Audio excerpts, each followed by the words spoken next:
আল্লাহ তাআলা আমাদেরকে পৃথিবীতে পাঠাইছেন, যুগে যুগে প্রত্যেকটা জাতির জন্য আল্লাহ তাআলা একজন করে অভিভাবক পাঠাইছেন, রসুল পাঠাইছেন, নেতা পাঠাইছেন। সাথে সাথে আল্লাহ তাআলা আসমানি কিতাব দিয়েছেন।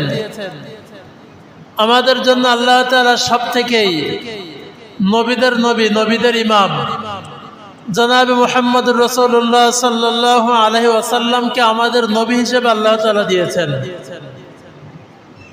এরপরে পৃথিবীর শ্রেষ্ঠ কিতাব যত আসমানি কিতাব আছে, সমস্ত আসমানির কিতাবের মধ্যে শ্রেষ্ঠ কিতাব আল্লাহ তাআলা আমাদের জন্য দিয়েছেন। রাসূল সাল্লাল্লাহু আলাইহি ওয়াসাল্লাম নিজে এসেছেন এই পৃথিবীতে আমাদের গাইডলাইন, আমরা কোন পথে চলবো। আল্লাহর রাসূল সাল্লাল্লাহু আলাইহি ওয়াসাল্লাম গোটা উম্মতকে পথ দেখানোর জন্য আল্লাহ তাআলার এই কোরআনুল কারীম নিয়ে কাজ করেছেন। আল্লাহ তাআলা নাজিলকৃত কিতাব নিয়ে আল্লাহ রাসূল কাজ করেছেন। এই কিতাব দিয়েই পথ দেখাইছেন, এই কিতাব দিয়ে রাষ্ট্র পরিচালনা করেছেন, এই কিতাব দিয়ে সমস্ত মানুষকে হিদায়াতের পথ দেখানোর জন্য আল্লাহর রাসূল চেষ্টা করে গিয়েছেন। পৃথিবীতে আল্লাহ তাআলা যত মাখলুক পাঠাইছেন, মানুষ এবং পশু পাখি যত প্রকার মাখলুক আছে, আল্লাহ তাআলা সমস্ত মাখলুকের জাগতিক কিছু জ্ঞান দিয়েছেন। মানুষকে আল্লাহ তাআলা জ্ঞান দিয়েছেন, বিবেক দিয়েছেন। প্রাণীকুলকে আল্লাহ তাআলা পশু পাখিদেরকে দুনিয়ায় চলার মতো জ্ঞান দিয়েছেন। যেমন বাবুই পাখি যে বাসা তৈরি করে, এই জ্ঞান কে দিয়েছেন? আল্লাহ তাআলা দিয়েছেন। সমস্ত প্রাণীকুলকে, সমস্ত পশু পাখিদেরকে দুনিয়ায় চলার মতো যতটুকু জ্ঞান আল্লাহ তাআলা তাদেরকে দিয়েছেন, তা দিয়ে তারা কিন্তু চলতে পারে। পাখিদের বাসা তৈরি করার মতো জ্ঞান দিয়েছেন। গরুর বাছুর কোন কায়দায় তার মায়ের দুধ পান করতে হবে শিক্ষা দিয়েছেন কে? আল্লাহ তাআলা। তাই জাগতিক জ্ঞান আল্লাহ তাআলা প্রাণীর মধ্যে দিয়েছেন। আল্লাহ তাআলা উটের মধ্যে যা দিয়েছেন, উটের মধ্যে আল্লাহ তাআলা আবহাওয়ার জ্ঞান দিয়েছেন। মরুভূমিতে যখন ঝড় ওঠে তার আগেই উট সংকেত দেয় মালিকের। আবার আল্লাহ তাআলা কোরআনে বলছেন, আফালা ইয়ানজুরুনা ইলাল ইবিলি কাইফা খুলিকাত। হে পৃথিবীর মানুষ, তোমরা কি দেখোনি আমি পৃথিবীতে উট সৃষ্টি করেছি? কারণ উট একটা আজীব প্রাণী, আশ্চর্য প্রাণী। আল্লাহ তাআলা উটের কিছু গুণ দিয়েছেন আলাদা। আবহাওয়ার জ্ঞান ঘোড়ার মধ্যে আছে। ঘোড়া একটা আওয়াজ করে বৃষ্টি অথবা আপনার ঝড় আসার আগে। এমনি ভাবে পৃথিবীর সমস্ত পশু পাখিকে আল্লাহ জাগতিক জ্ঞান দিয়েছেন। মানুষকে মানুষের চলার মতো জ্ঞান দিয়েছেন, বিবেক দিয়েছেন। কিন্তু কোরআনুল কারীমের মধ্যে আল্লাহ তাআলা বলেছেন, পৃথিবীর সমস্ত মানুষ আল্লাহ তাআলা পাঠাইছেন প্রকৃত মানুষ হওয়ার জন্য। মানবিক যে গুণগুলো আছে সে গুণগুলো মানুষের মধ্যে ঢোকানোর জন্য আল্লাহ তাআলা কোরআনুল কারীমের মতো মহান একটা বিধান দিয়েছেন। আর রহমান, দয়াময় রহমান, আল্লামাল কুরআন, খলাকাল ইনসান। আল্লাহ তাআলা এখানে আয়াতের কিছু সিস্টেম আছে। আল্লামাল কুরআন, কোরআন শিক্ষা দিয়েছেন। খলাকাল ইনসান, মানুষ সৃষ্টি করেছেন। এখন মানুষ পৃথিবীতে কোরআন শিখে আসে না এসে শেখে? এসে শেখে। তাহলে আল্লাহ তাআলা কোরআন শিক্ষার কথাটা পরে আনতে পারতেন কিনা? পারতেন কিনা? আল্লাহ কোরআন শিক্ষার কথাটা আগে আনলেন। এই জন্য দুইটা ব্যাখ্যা বলবো। একটা হচ্ছে দয়াময় রহমানের দয়া যদি খলাকাল ইনসান, মানুষ পর্যন্ত যদি পৌঁছাতে হয়, মাঝখানে লাগবে আল্লামাল কোরআন। কোরআনের মাধ্যমে আল্লাহ তাআলা দয়া বান্দা পর্যন্ত আসবে। সুবহানাল্লাহ বলেন। একটা ব্যাখ্যা। আর একটা ব্যাখ্যা হচ্ছে আর রহমান, দয়াময় রহমান, আল্লামাল কোরআন, কোরআন শিক্ষা দিলেন। খলাকাল ইনসান, ইনসান শব্দের অর্থ মানুষ। খলাকাল ইনসান, আল্লাহ মানুষ সৃষ্টি করেছেন। প্রকৃত মানুষ ওই ব্যক্তি যার মধ্যে মানবিক গুণ আছে, ওই ব্যক্তি মানুষ। আল্লামাল কোরআন, যার মধ্যে কোরআন থাকবে, কোরআনের আলো থাকবে, সেই হচ্ছে খলাকাল ইনসান, সেই মানুষ। আমরা পশু পাখি উদাহরণ কেন দিলাম? পশু পাখির মধ্যে আর মানুষের মধ্যে পার্থক্য বিবেকের না, পার্থক্য কোরআনের। মানুষের মধ্যে থাকবে কোরআন, পশু পাখির মধ্যে কোরআন থাকবে না, এটাই নিয়ম, এটা স্বাভাবিক। কারণ আল্লাহ তাআলা পশু পাখির জন্য কোরআন দেয় নাই, আল্লাহ তাআলা গোটা মানব জাতির জন্য কোরআন দিয়েছেন। এই কোরআন যে শিখবে, এই কোরআনের আলো যার হৃদয়ের মধ্যে থাকবে, সেই মানুষ। যার মধ্যে কোরআনের শিক্ষা থাকবে না, কোরআনের আলো থাকবে না, সে দেখতে মানুষ, আসলে মানুষ না। এই জন্য দেখবেন মানুষ হয়েও পশুর থেকেও তার চরিত্র খারাপ হয় কিনা, কথা বলেন। মানুষ ওই ব্যক্তি যার মানব গুণ আছে, মানবতার গুণ আছে। যার কাছে মানুষের নিরাপত্তা নেই, সে মানুষ না। যার কাছে মানুষের অর্থের নিরাপত্তা নাই, সে কি না? মানুষ না। যার মধ্যে মানুষের সম্মানের নিরাপত্তা নাই, সে মানুষ না। যার মধ্যে নারীর সম্মান নাই, সে মানুষ না। আজকে বামপন্থীরা, রামপন্থীরা, আবার কিছু সমাজের সুশীল মানুষ, আমরা যখন ইসলামের কথা বলি, তারা বলে নারীদেরকে বাড়ির মধ্যে আটকায় রাখে মোল্লা মৌলবীরা, বলে কিনা? আসলে নারীদের সম্মান, নারীদের ইজ্জত একমাত্র ইসলাম যা দিয়েছে, পৃথিবীর কোনো বাম রাম শক্তি দিতে পারে নাই। তারা সর্ব অবস্থায় নারীদেরকে রাস্তায় নামানোর চেষ্টা করে। এই কিছুদিন আগে দেখবেন ডক্টর শফিকুর রহমান একটা ঘোষণা দিয়েছে, এই 2-1 দিনের মধ্যে, যে নারীরা অফিস আদালতে যারা কাজ করে তাদেরকে টাইম কমাই দিয়ে 5 ঘন্টা করা হবে। কেন? অফিস আদালত নারীদেরকে যে কর্মক্ষেত্র আছে সেটা কমাই দেওয়ার কথা কেন বলেছেন? নারীদের নামাজ কালাম আছে, নারীদের সন্তান দেখা লাগে, নারীদেরকে বাসায় এসে আবার কাজ করা লাগে, তাই না? তাদের সম্মানের ক্ষেত্রে, তাদের সুবিধার ক্ষেত্রে এই কথা যখন ডক্টর শফিকুর রহমান বলেছে, ওই বামপন্থীরাই খেপে গেছে, নারীদেরকে ঘরে আটকাতে চাই। ইসলাম মানবিক যে গুণ দিয়েছেন, যার মধ্যে ইসলাম আছে, যার মধ্যে কোরআন আছে, যার মধ্যে আল্লাহর দ্বীন আছে, সে নারীদের মর্যাদা, সম্মান বুঝবে। যার মধ্যে ইহুদিবাদ, খ্রিস্টান, মুশরিক, এগুলো, এরা কিন্তু নারীদের সম্মান বুঝবে না।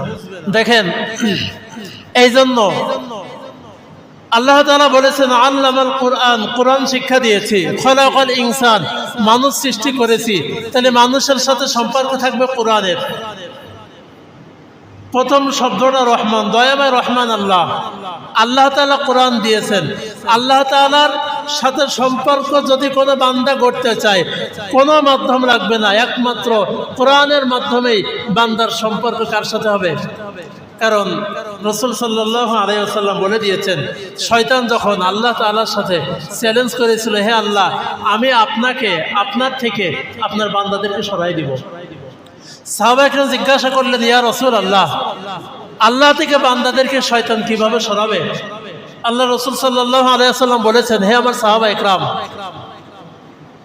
মানুষকে যখন কোরআন থেকে দূরে সরাই দিবে শয়তান, তখন মানুষ আল্লাহ থেকে বিমুখ হয়ে যাবে, আল্লাহ থেকে দূরে সরে যাবে। কি কথাটা বাস্তব না? কথাটা বাস্তব। যাদের মধ্যে কোরআন আছে তাদের সাথে আল্লাহর সম্পর্ক আছে। যার মধ্যে কোরআনের জ্ঞান নাই, কোরআনের ইলম নাই, তার সাথে আল্লাহর সম্পর্ক নাই। যে পবিত্রতা বোঝে না, যে দ্বীন বোঝে না, যে আল্লাহর কোরআন পড়ে না, আল্লাহর কোরআন বোঝে না, যে রসুলের জীবনী পড়ে না, রসুলের আদর্শ পড়ে না, রসুলের আদর্শ জানে না, তার সাথে আল্লাহর সম্পর্ক নাই। তার সাথে দুনিয়ার সম্পর্ক। দুনিয়ার যত স্বার্থ হাসিল করার দরকার তাই করবে, এটা স্বাভাবিক। এই জন্য আমাদের সকলের মধ্যে, এরপরে আর একটা কথা আমি বলে দিই, সে ব্যাপার হচ্ছে মানুষ জেনারেল শিক্ষায় শিক্ষিত হয় না।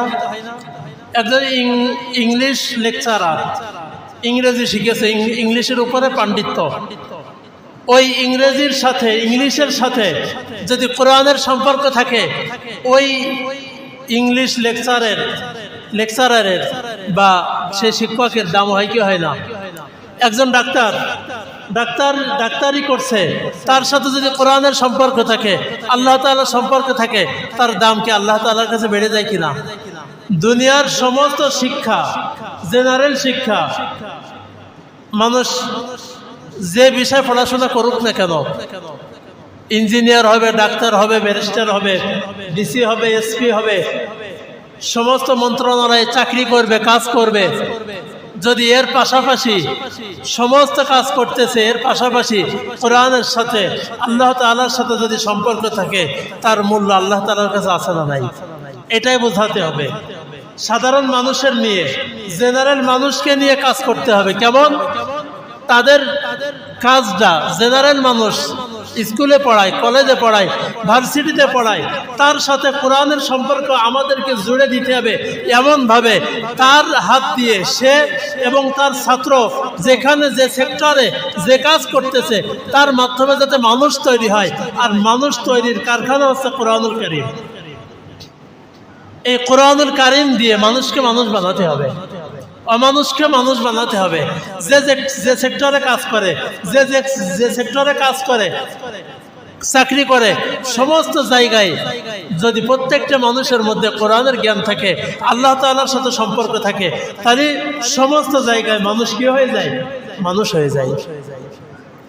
এই জন্য এই কোরআনের মান, কোরআনের মর্যাদা আল্লাহ তাআলা পৃথিবীতে দিয়েছেন। তা বোঝানোর জন্য যদি আমি বলি, এই কোরআন নাজিলের ক্ষেত্রে হযরত খাদিজা রাদিয়াল্লাহু তাআলা আনহার অনেক বড় অবদান আছে। সে বিষয়ে আমি পরে আসতেছি। আয়ামে জাহিলিয়া যুগ, আল্লাহ রাসূল সাল্লাল্লাহু আলাইহি ওয়াসাল্লামের আগমনের আগের যুগকে পৃথিবীতে সবথেকে বর্বরতার যুগ বলা হয়, খারাপ যুগ বলা হয়, অন্ধকার যুগ বলা হয়, আয়ামে জাহিলিয়া যুগ বলা হয়। এই জাহিলি যুগের মানুষ কেন বলা হয়? তাদের মধ্যে কি ছিল না? কোরআন ছিল না, কোরআন নাজিল হয় নাই, কোরআন আসে নাই। ওই জাহিলি যুগের মানুষ যখন কোরআনের সাথে সম্পর্ক হয়েছে, কোরআনকে তারা মেনে নিয়েছে, আল্লাহ রসুলের আদর্শকে তারা মেনে নিয়েছে, তাদের মর্যাদা আল্লাহ তাআলা দুনিয়ায় থেকেই দিয়েছেন। হযরত আবু বকর রাদিয়াল্লাহু তাআলা আনহুর সম্মান আল্লাহ তাআলা তার রাসূলের পরে দিয়েছেন, জান্নাতের ঘোষণা দিয়েছেন। আয়ামে জাহিলি যুগের মানুষ কোরআনের সাথে যার সম্পর্ক হয়েছে, হযরত বেলাল রাদিয়াল্লাহু তাআলা আনহু দেখতে ভালো ছিল না, কালো ছিল, আফ্রিকা মহাদেশের মানুষ। ওই মানুষটাকে আল্লাহ তাআলা পৃথিবীর শ্রেষ্ঠ জায়গায় মুয়াজ্জিন বানাইছেন, শ্রেষ্ঠ মুয়াজ্জিন উপাধি দিয়েছেন। আল্লাহ তাআলা বেলালের জান্নাতের ঘোষণা কিভাবে দিয়েছেন জানেন?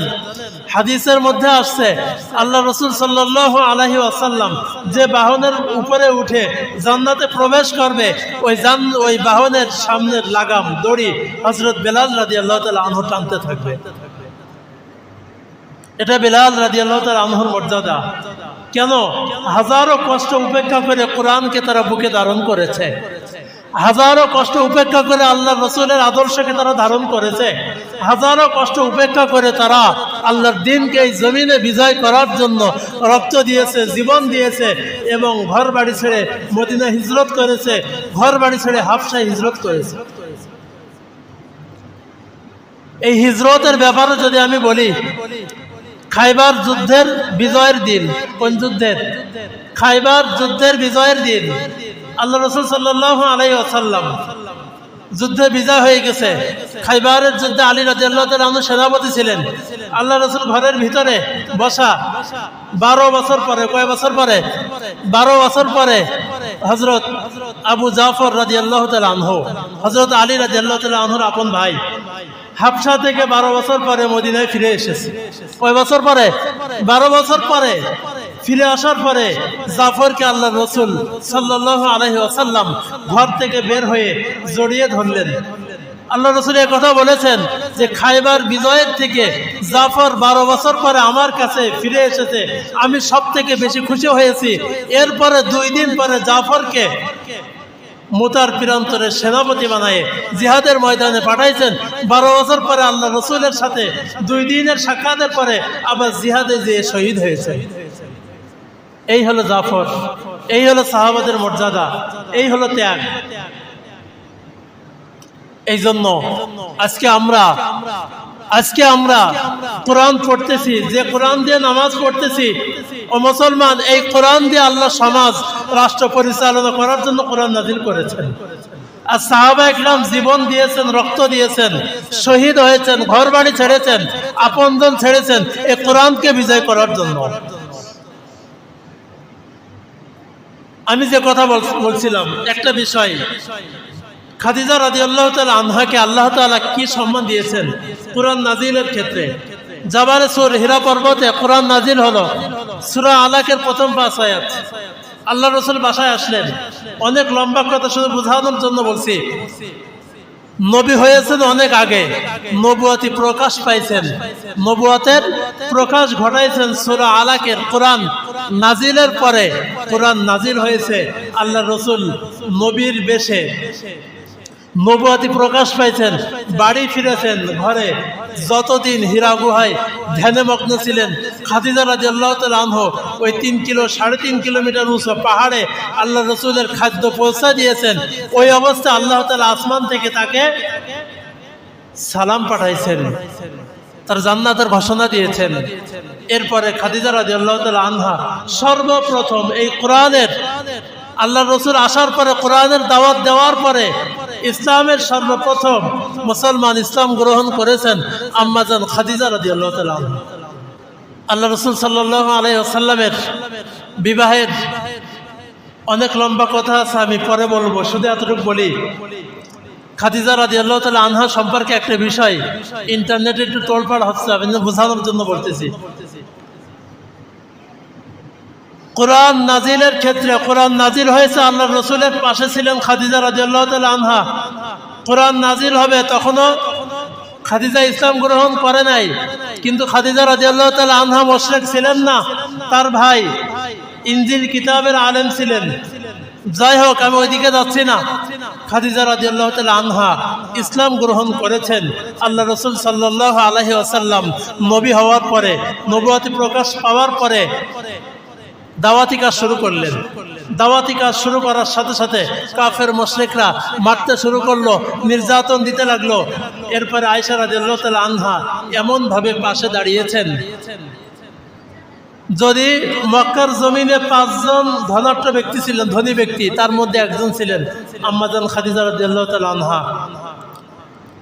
ওই সম্পত্তি আল্লাহর রাস্তায়, আল্লাহ রসুলের পায়ের নিচে সমস্ত সম্পত্তি দান করে দিয়েছে, সমস্ত সম্পত্তি আল্লাহ দিনের জন্য।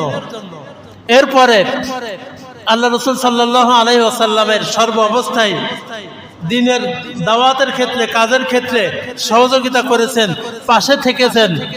যতদিন খাদিজা রাদিয়াল্লাহু তাআলা আনহা, আবু তালিব নবীজির চাচা, একসাথে ছিল, বেঁচে ছিল, একই বছরে এই 2 জন মারা যায়, ততদিন আল্লাহ রসুলকে বড় আকারে কাফেররা আঘাত করতে পারে নাই। এই খাদিজা রাদিয়াল্লাহু তাআলা আনহা সম্পর্কে একটা কথা ইন্টারনেটে তোলপাড় হচ্ছে, বিষয়টা আগে বোঝানোর চেষ্টা করি।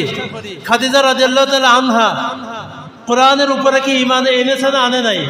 সর্বপ্রথম বলেন, এনেছে, ইসলাম গ্রহণ করেছে, কোরআন নাজিল হয়েছে, ঈমান এনেছে। কোরআনের বিধানগুলো, নিয়ম হচ্ছে আল্লাহ তাআলা পর্যায়ক্রমে কোরআনের আয়াত নাজিল করেছেন বান্দার সুবিধা অনুযায়ী। কারণ আল্লাহ তাআলা মদ একবারে হারাম করেছেন, কয়বারে?